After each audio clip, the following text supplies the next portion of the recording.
और मांडर तो खेती के मामले में इस राज्य का राजधानी है। ये आपका राजधानी है। बेड़ो मांडर आसपास में हम कभी इसको अपग्रेड नहीं कर पा रहे।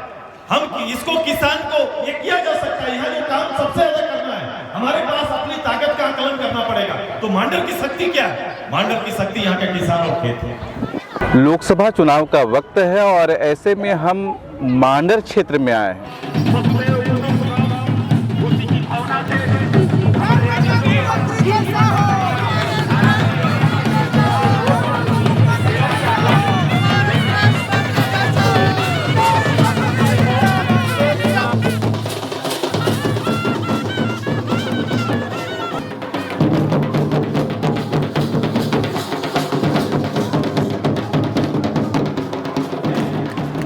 मैं अभिनंदन करता हूं बाकी आप सभी हजारों की तादाद में आए हुए इस कार्यक्रम में भाग ले रहे सभी मेरे नौजवान साथियों का, पिता तुल्य अभिभावकों का, सब महिला दीदियों का, हमारे सांस्कृतिक दल के सभी कर्मियों का, प्रेस मीडिया के मित्रों का भी हार्दिक स्वागत है, अभिनंदन है, सभी को जोहार करते हैं।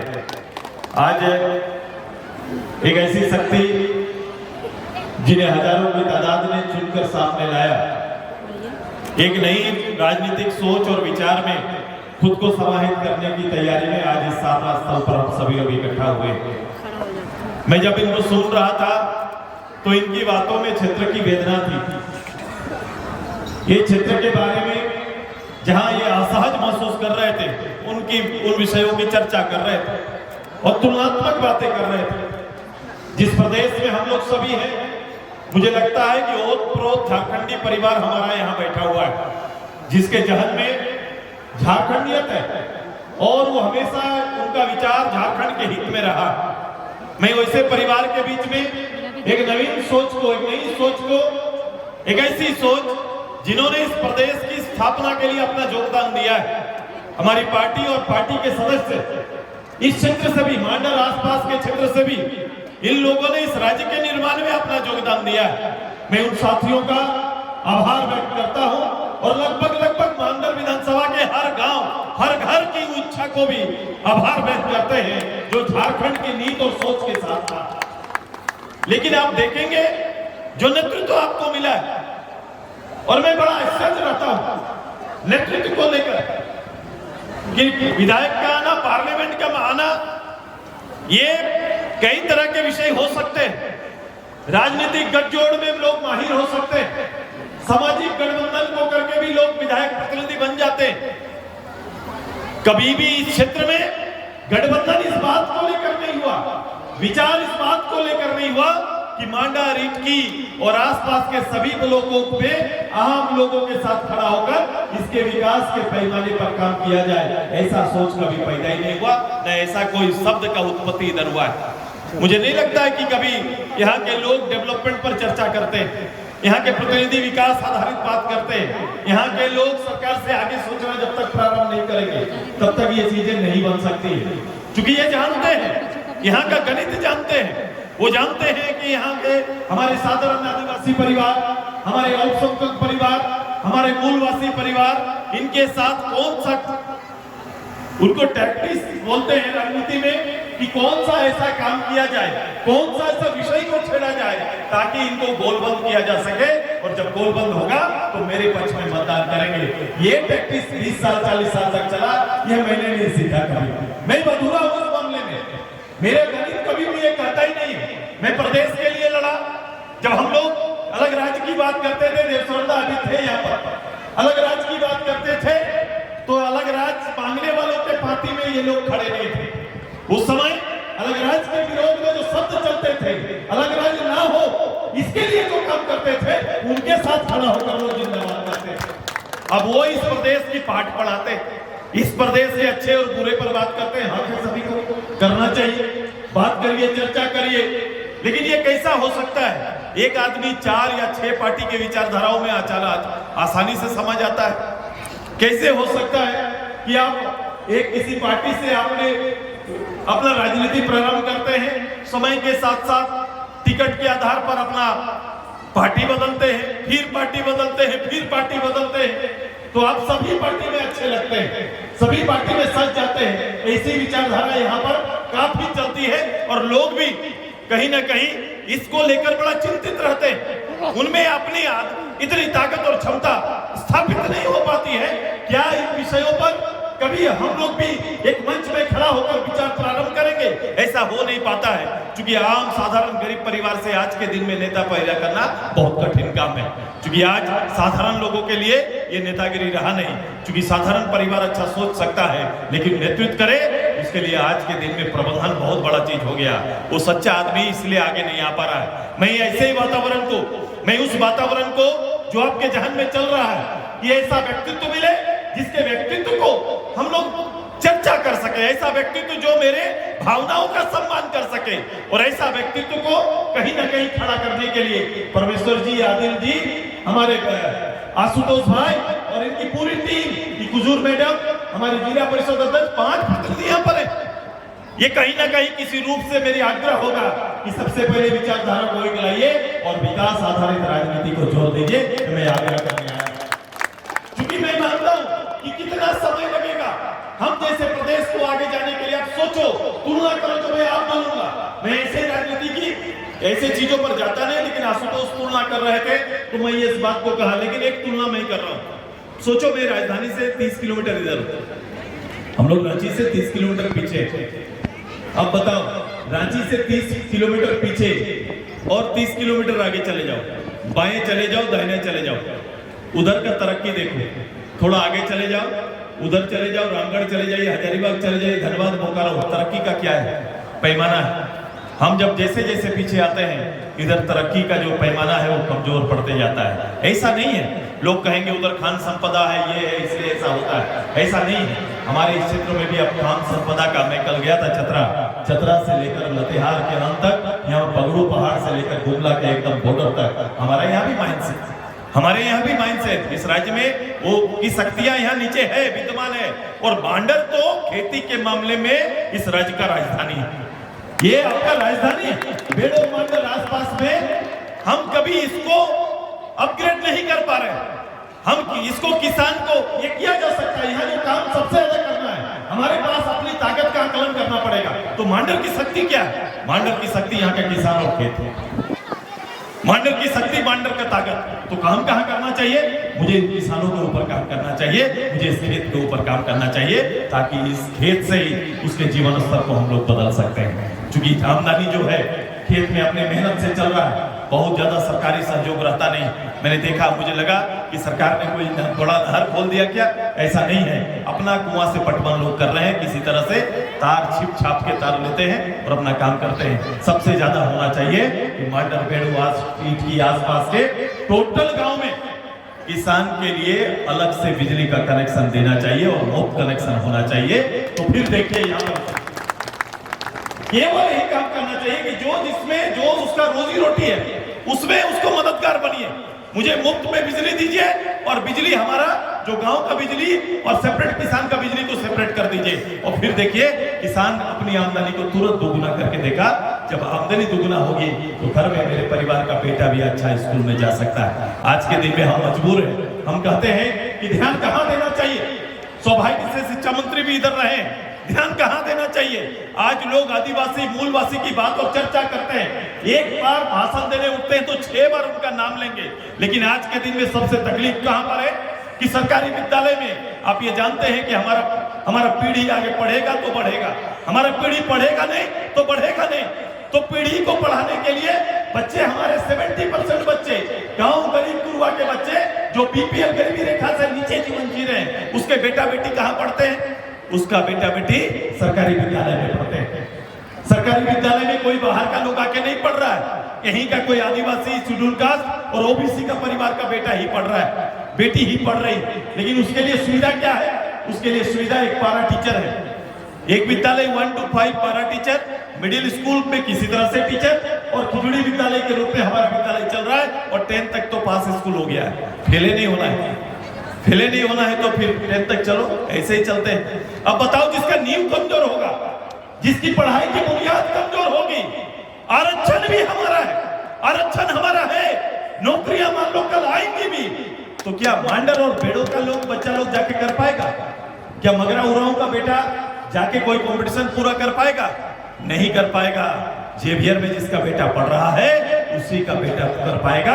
हमारा गांव का मगरा उरांव का बेटा जाके कंपटीशन पूरा नहीं कर पाएगा, क्योंकि हमने पढ़ाई के लिए बेसिक जो तैयारी होनी चाहिए वो हमने किया ही नहीं। हमारे विद्यालय में सुविधाएं नहीं मिला। मेरे बाबा ने मुझे प्राइवेट विद्यालय में पढ़ाया ने, या सरकारी विद्यालय को प्राइवेट की तरह डेवलप किया ही नहीं गया। ये भी सरकार क्या कर रही है? ब्लॉक का एक मॉडल विद्यालय, जिले में एक मॉडल विद्यालय।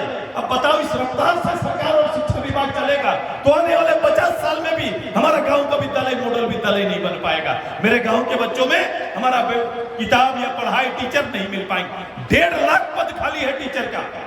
ये सरकार बोली कि हम आएंगे नौकरियां देंगे। अब बताओ, 1.5 लाख पद, 2.5 लाख में 1.5 लाख केवल टीचर का पद खाली। तो ये सबसे बड़ा कोई अगर घातक साबित हो रहा है तो ये अपने लोग, अपनी जो सरकार बनी हुई है, ये अपने लोगों के लिए सबसे घातक कर रही है, क्योंकि वो टीचर ना देके अपराध करने का काम कर रही है। यहाँ के लोगों, जनरेशन के साथ अपराध करने का काम कर रही है। ये पीढ़ी के साथ अपराध है, ये अभी नहीं पीढ़ी का अपराध चल रहा है। बताओ, आपके यहाँ हेल्थ का क्या है? हेल्थ सिस्टम क्या है? जो भी देश आगे बढ़ा है, राज्य आगे बढ़ा है, वो पढ़ाई का सिस्टम, हेल्थ का सिस्टम जिसका बेहतर है वो स्वतः आगे गया है। अभी बताओ क्या हो रहा है? बोल रहे हैं सर्वजन पेंशन मैंने लागू कर दिया। बहुत अच्छा, धन्यवाद इसके लिए। लेकिन ये बताओ कि हर जन और परिवार के घर का हालत क्या है? 40 साल से उम्र जिसका ज्यादा है उस परिवार का दवा रोज, उस परिवार के 5 भी मेंबर है तो 5 परिवार हॉस्पिटल की ओर देख रहा है।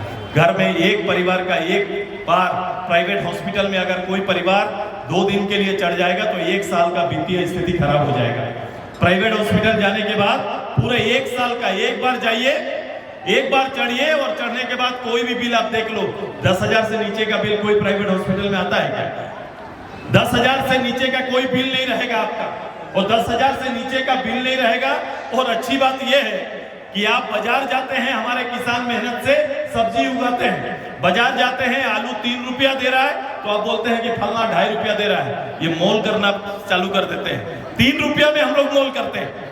3 रुपया किलो अगर कोई सामान बिक रहा है, 5 या 10 रुपया मिल रहा है तो हम लोग मोल करते हैं। फलना 7 रुपया दे रहा है, आप 8 रुपया मांग रहे हैं। करते हैं कि नहीं करते? करते हैं कि नहीं? बताइए, मोल करते हैं कि नहीं? कभी हॉस्पिटल जाके मोल करते हैं क्या? हॉस्पिटल में डॉक्टर से बोले हैं क्या? जब डॉक्टर दे दिया 10,000 या 12,000 का बिल दिया तो डॉक्टर से कोई पूछता है कि 10,000 और 12,000 क्यों हुआ डॉक्टर साहब? पूछते हैं कभी? पूछते हैं कभी?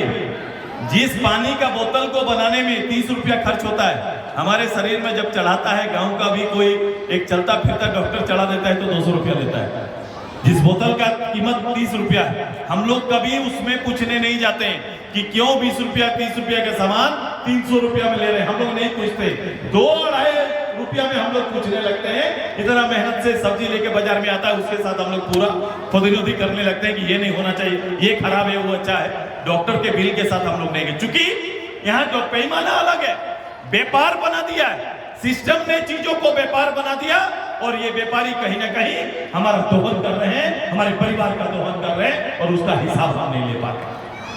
कहीं हिसाब नहीं हो रहा है। और हमारा खर्चा देखो, एक आदमी को खड़ा करो, 1,000 रुपया मेरे पिताजी को या माताजी को 50 साल में मिल भी जाता है, 1,000 2,000, तो मेरा खर्चा कहाँ जा रहा है? देखो मेरा खर्चा किस रूप से निकल रहा है। आज बाजार भाव देखो, बाजार का हालत देख लीजिए। एक परिवार कहीं पर 2,000 रुपये में परिवार चलेगा, आज दवा का दाम उससे ज्यादा हो गया। एक परिवार में किसी को 40 से ऊपर जाओ, हर किसी का बीपी और शुगर है। जाइए चेक कराइए और ना कराइए। कुछ लोग तो बचते हैं, काहे चेक कराने जाएंगे, और चेक कराने जाइएगा तो खान पान का जो स्थिति है आपको हर परिवार में ये कमी निकाल देगा। और हम अपने परिवार को 10 साल पहले खोते हैं। जिसको जीवन जीना चाहिए 80 साल, वो बीमार होकर 70 साल में हमसे जुदा हो जाते हैं। एक बाप माँ का जुदा होना मतलब कितना बड़ा बात है। मूल्यांकन करिए, मूल्यांकन इन विषयों पर करिए, और मेरी राजनीति मूल्यांकन करती है। मानव का वैल्यू होना चाहिए, मानव का मूल्य होना चाहिए, और मानव का जहां मूल्य नहीं होगा वहां केवल राजनीति और वोट के मूल्य पर कभी भी समाज न सुधरेगा, न राज आगे जा सकता है। सारना कोट हमारी प्राथमिकता, हम हैं उसके साथ, लेकिन इसके लिए कितना साल तक बजाएंगे? इसके लिए कितना वोट चाहिए, कितना बार वोट देना होगा, ये भी सुनिश्चित होना चाहिए। ये ऑल इंडिया लड़ाई है, ये हमारे समूह का लड़ाई है और हम लोग निश्चित रूप से पक्ष और विपक्ष सुदेशमा तो नहीं देखता। मैं अपने लोगों के हित में जो मुझे लगता है कि ये मेरा अधिकार है, प्राकृतिक पूजक समाज के लिए तो हमारा पार्टी का डिसीजन रहता है कि हमें इसके पक्ष में खड़ा होना चाहिए और हम उस पर खड़ा होकर काम करते हैं। हमारे परिवार के अल्पसंख्यक परिवार को भी हिलाया जाता है, वो गारंटी वोट मानते हैं। आप पता नहीं कब इस चीजों को समझ रहे हैं और कुछ समझते हो कर नहीं पाते। ये गारंटी वोट का जो उनका एक कार्यक्रम चलता है, इसलिए आपके लिए कुछ नहीं करते। जब आदमी को ये पता हो जाएगा कि मेरे घर में खाना बनबे करेगा तो खटने नहीं जाएगा। जब अभाव होगा तो स्वभाव बदलता है आदमी। आपने अभाव होने नहीं दिया, इसलिए स्वभाव नहीं बदल रहे। ये अभाव होने दीजिए, ये राजनीति में वोट का अभाव करा दीजिए। निश्चित रूप से आपका सेवा भी होगा, आपका काम भी होगा, आपके एजेंडे भी पूरा होंगे, ये ज्यादा जरूरी है। मैं आपके साथ मिलूंगा, बहुत सारी बातें डेवलपमेंट के मानक पे हम खड़े हैं। मैं गारंटी प्रोग्राम के साथ चलता हूं। मेरी एक जिद रहती है और मेरे पूरे राज्य के लिए सपना है। मैं पूरे राज्य के लिए सोच रहा हूं, जो चीजें चली है, अब सोचो 57 विधायक का समर्थन वाले को जमीन और जमीन ज्यादा भारी हो गया। मैं केवल आरोप नहीं लगाता, मैं झारखंडी इस मानसिकता पर जाता हूं कि इस प्रदेश के अंदर इतनी बड़ी जिम्मेदारी जिसको मिला उसने क्या किया और लोग कितना ऊपर चढ़ गया। पूरा राज्य तो उनका था, ये छोटा लोग भी रोक नहीं पाते हैं और लोगों की सेवा करने की बात करते हैं। ये संभव नहीं है, इस राज्य को चलाना संभव नहीं है। आप सत्तासीन हो सकते हैं, राज चलाना अपना एक कला है। इसलिए परिवार में भी 10 सदस्य होते हैं, हर कोई घर का मालिक नहीं बन पाता। माँ बाप बड़ा चुन के देते हैं कि ये जिम्मेदारी ले सकता है, उसके हाथ में चाबी देने का काम करते हैं। बहू भी आती है, 3 बहू रहती है, तो किसको चाबी देंगे, वो सास बहुत मुश्किल से किसके हाथ में देंगे, ये तैयारी करती है। आपको भी चयन उसी रूप से करना पड़ेगा। गाड़ी तो आप चयन कर लेते हैं, पार्टी तो चयन कर लेते हैं, लेकिन लीडर का चयन आप नहीं कर पाते, क्योंकि गाड़ी में भी ध्यान रखना पड़ेगा, ड्राइवर अच्छा होना चाहिए। नहीं तो आप मर्सिडीज गाड़ी भी खरीद के दीजिएगा तो रोज एक्सीडेंट कर देगा आपका। इसलिए झारखंड का यही हाल है कि अच्छी गाड़ी तो बना के दे दिए, लेकिन चलाने वाला नहीं है और चला नहीं पा रहा है, इसलिए गाड़ी रोज एक्सीडेंट हो रहा है। और बगल के राज्य को देख लीजिए, जो हमारे साथ खड़ा हुआ, हमारे साथ चला, वो हमसे आगे निकल गया और बहुत आगे निकल गया। स्पर्धा का समय है। राज्य के बारे में क्या बातें चल रही है, बोलो। जिस प्रदेश का 2 मुख्यमंत्री भ्रष्टाचार के मामले में जेल में, दिल्ली में ये बातें और ये कहानी बनती है। जब अलग राज्य हो रहा था तो कहानी बनी थी कि 40% संपदा का मालिक ये राज्य बहुत तरक्की करेगा। आज देखो लीडरशिप के अभाव में, अच्छे ड्राइवर के अभाव में रोज गाड़ी कहीं ना कहीं जाके एक्सीडेंट कर रहा है और उसका भोगताना जो पैसेंजर बैठे हैं वो लोग भोग रहे हैं। किसी का हाथ टूट रहा है, किसी का पैर टूट रहा है, कोई हॉस्पिटल बैठ जा रहा है, ये स्थिति चल रहा है। तो मांडर के लिए बदलाव लाएंगे आप सभी लोग, करेंगे इस एरिया में, मेहनत करेंगे। आजसू की विचारधारा के साथ आशुतोष परमेश्वर आदिल भाई लोग के साथ मिलकर काम करेंगे सभी लोग। करिएगा ना, तो खड़ा हो जाइए, मैं ज्यादा विलंब नहीं करूंगा, मुझे लंबा जाना। आ जाइए, सब कोई खड़ा हो जाइए एक साथ।